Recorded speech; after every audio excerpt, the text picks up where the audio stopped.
This is the animated death metal band that was made famous by the Adult Swim TV show Metalocalypse.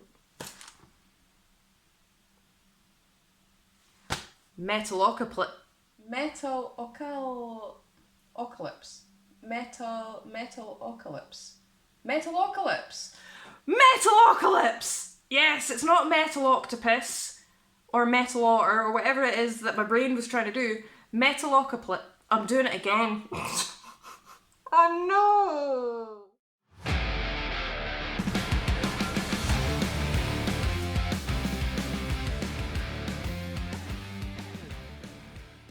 Hello, how you doing? Welcome back to my channel. Here I am with another New Metal Monday for everybody, where I talk about my favourite new releases of the week. Now, last week I was completely overwhelmed by the fact that I had 7 brand new albums to talk about. Well, I've got another 7 for you this week. Yep, another 7, and I think this is just the start of how insane the latter part of this year is going to be in terms of new releases. It's just going to get busier, it's just going to get wilder, and my album of the year list is in serious trouble. I have said to myself that I'm going to keep it to 40. I kept it to 40 last year, and that was a struggle. It's currently sitting at about 57, and it's only the end of August. I still have like 4 months left to go, so good vibes. Wish me luck on that, because I genuinely have no idea what I'm going to do. I don't want to do an even bigger list. I don't want to do a top 50 or a top 100, because no, I don't want to do that. I want to keep it to a top 40 if I can. Just out of curiosity, do you guys do an album of the year list? And if you do, how many do you usually have in your list? Let me know. I'm just genuinely curious. It just popped into my head randomly there as a random thought, but 40 is the aim. Like it was last year. I don't want to go any more than that. I hope. So like I said, 7 brand new albums to talk about this week, and I'm just going to jump in because I've already rambled nonsense enough at the beginning of this video.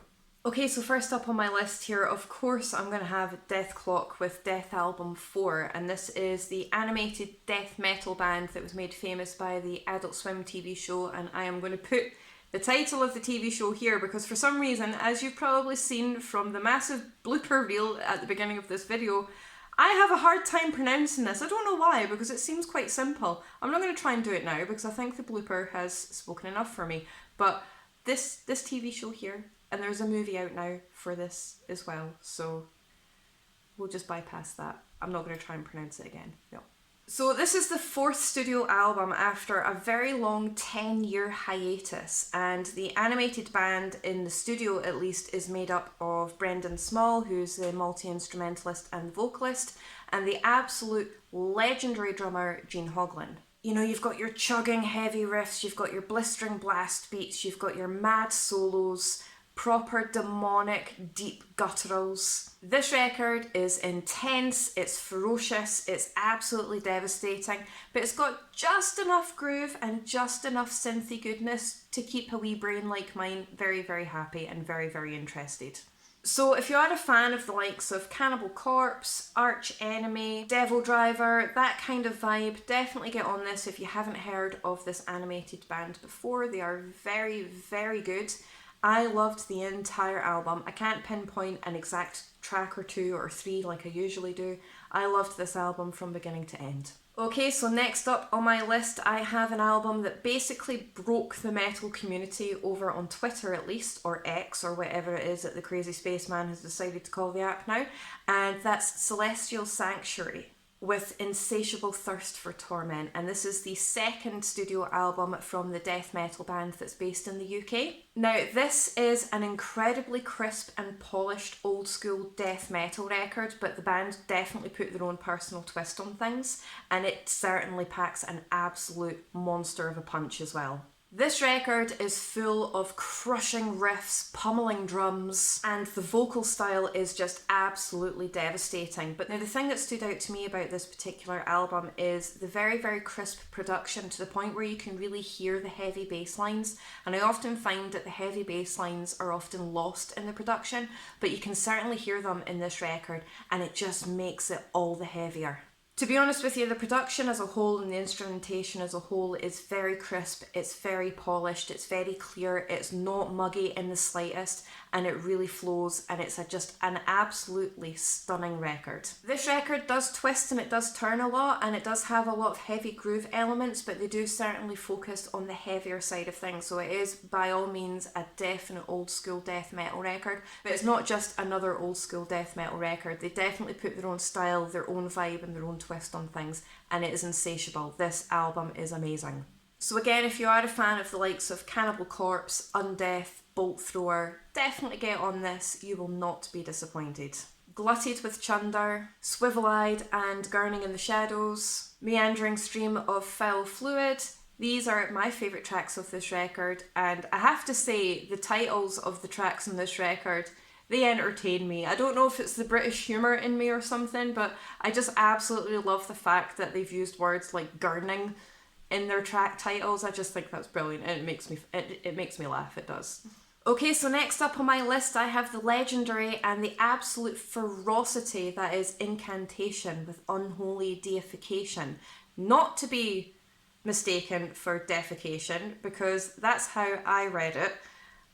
I don't know what that says about me, but that's what I thought it said to begin with. But anyway, I digress. And this is the 13th studio album from the death metal legends. Massive players in the American death metal scene. This is unrelenting, it's crushing, it's brutal. But it does kind of verge on the genre-bending kind of scene there, with a little bit of thrash thrown in, a little bit of grindcore, and a few doomy elements as well. Big chugging riffs, it's super fast, there's a lot of doomy elements to it. Pummeling drums, really deep demonic gutturals. The gutturals in this are absolutely insane. I've loved Incantation for a very long time, so this was a very highly anticipated album for me, and I have spun it a fair amount of times over the weekend. That with Celestial Sanctuary. It's a huge weekend for death metal, and I am here for it. Old school death metal from the 90s, meeting new death metal such as Celestial Sanctuary. Death metal is certainly very much alive, and I love it. So if you are a fan of the likes of Immolation, Gorguts, Malevolent Creation, definitely get on this. Or if you're just an Incantation fan, this is an absolutely stellar record. Offerings, Invocation and Convulse are my favourite tracks of this record. Okay, so next up on my list, I'm coming away from the death metal genre for now anyway, and I have a debut album, and that's Graveripper with Seasons Dreaming Death. And like I said, it's a debut album, and this is blackened thrash metal. I loved this record. It's so fun and it's so enjoyable, and it's just a really great listen. It's bouncy, it's catchy, but it's really blistering and very ferocious, and it is the perfect blend of thrash metal, speed metal and black metal. Now the thing about this record is it is quite diverse. You don't really know which way they're going to go, but it's not jarring at all, and despite how diverse it is, it really flows, and it's an absolutely stunning debut album. Plus look at the artwork. That artwork is really cool. I love this artwork. So if you are a fan of Slayer, Skeleton Witch, Venom, this is the band for you. Check this out, don't sleep on this record. I've seen quite a lot of people talk about this record over the weekend, and it will not disappoint. This is cool.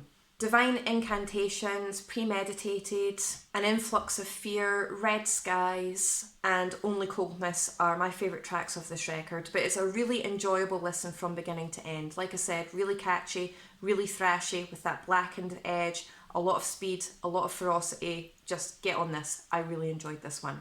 Okay, so next up on my list I have Grandkadaver with Deities of Deathlike Sleep, and this is the second studio album from the Swedish death metal band. So this band performed in both Stockholm and Gothenburg, so you know what kind of sound it's going to be, and you know it's going to be a good one. It also features royalty from the Swedish death metal scene, including this guy who you might recognise from Dark Tranquillity and the Halo Effect, amongst other well-established musicians from the Swedish death metal scene. So you know the vocals are going to be absolutely stellar and absolutely amazing if this guy is on board, that's for sure. It's really catchy, it's really bouncy, crushing riffs, really catchy hooks. It's really quite atmospheric as well as ferocious, which is always a huge plus for me and on this channel, but it both revitalises and respects the Swedish death metal scene.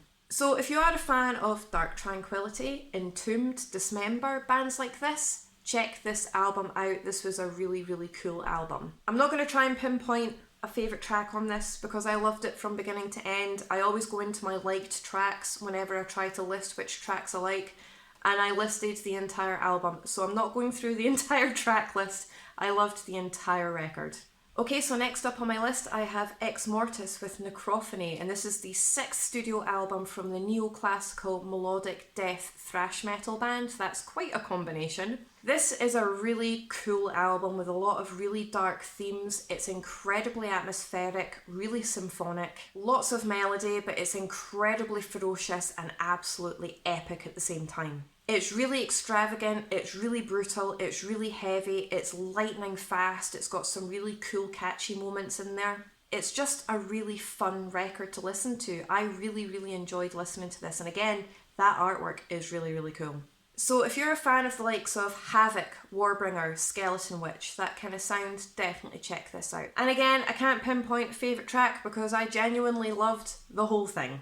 Okay, so last up on my list, but by no means least, is a bit of a curveball where we tone things down an awful lot. Anybody who's followed me for long enough on Twitter or even on here now, you'll know that I am a huge Rotten Christ fan. I absolutely adore Sakis Tolis, and I really enjoyed his solo album that he released last year.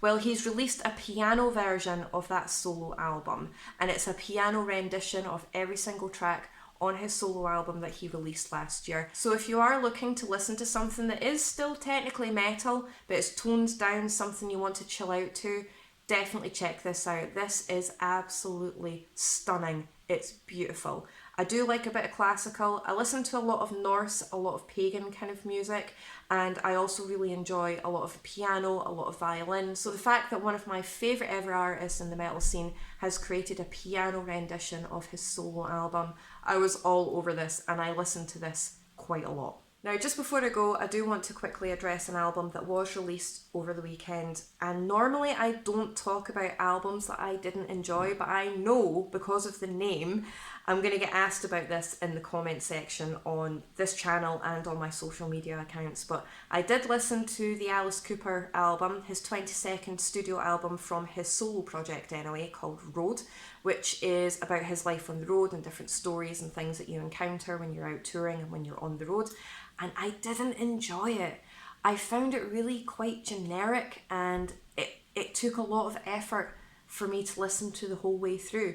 I personally think this might be the end of the road for Alice Cooper. Don't get me wrong, I think he's very, very good at what he does. He's an incredibly talented guy. He's had a flourishing career, absolutely. He is a living legend. I have seen Alice Cooper live before, about 11 years ago. He played Halloween Night in Edinburgh. It was a huge Halloween show, costume changes, big Frankensteins, and it was fantastic. He is a true showman, and he's very, very good at what he does. And there are other tracks by Alice Cooper that I really enjoy, but this album in particular, not so much. I did find it quite generic. Sorry. So that's it for this week's New Metal Monday. Let me know in the comments section below what you think of the Alice Cooper album. Do you like it? Do you not? What's your reasons for that? Also, let me know what you think of the albums that I've recommended this week, and if there's anything that I've missed, let me know and I'll definitely get them checked out. If you can like, share and subscribe, I always really appreciate your support. It's been absolutely outstanding. Thank you so much, and I will see you very soon in my next video.